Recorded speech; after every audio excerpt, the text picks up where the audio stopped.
Is the soul immortal? That's a common theory, and it really actually goes back to the devil. In Genesis chapter 3, verse 4, Satan, when he tempted Eve, told her that if she ate from the forbidden fruit, that she would not surely die. In other words, you're just going to keep going forever. But the Bible doesn't really teach this. In 1 Timothy chapter 6, verse 16, it says that God alone has immortality. In 1 Corinthians chapter 15, Paul describes the resurrection from the dead of believers, and he says that when that happens, this mortal will put on immortality. At the last trump, when Jesus returns, the dead in Christ will rise first, and then we have to put on immortality. So I don't think that we would put on immortality if we already had immortality. I know there's a lot of confusion in the world because there's a lot of spiritualism in the world.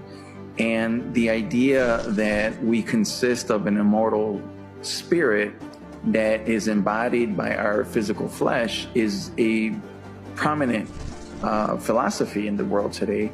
And that comes from other philosophies other than Christianity. This was never a teaching or a practice that actually was gone through the children of Israel's belief or the belief of Abraham or even through the Christian era. This was something that was actually taught and accepted through paganism, which is sadly breached into the church. And you hear all these ideologies that man can be God. The Christian church today may not say that literally that man could be God, but by saying that your soul is immortal, you're saying that you are on the same lines as God. The idea that we are inherently immortal, well, that comes from Greek mythology. It comes from the devil in reality, because it was the devil that told Eve in the beginning, you will not really die. If the soul of man is immortal, then man would not have died. Again, let's look at the equation of a soul. Breath plus earth equals soul. So in order for there to be a soul, it has to have those two elements together. And if either of those elements is missing, the soul ceases to exist.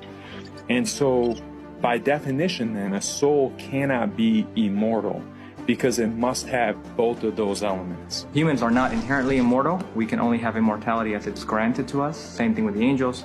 If you read Ezekiel 18, the entire chapter deals with this topic. In verse 4, God says, the soul who sins shall die. The soul that sinneth, it shall die. So if a soul was immortal, it would be incapable of dying. And the Bible also in the book of Matthew chapter 10 and verse 28 says, fear not them which can kill the body, but cannot kill the soul. But fear him who is able to destroy both body and soul in hell. So a soul can be destroyed. So definitely the soul is not immortal.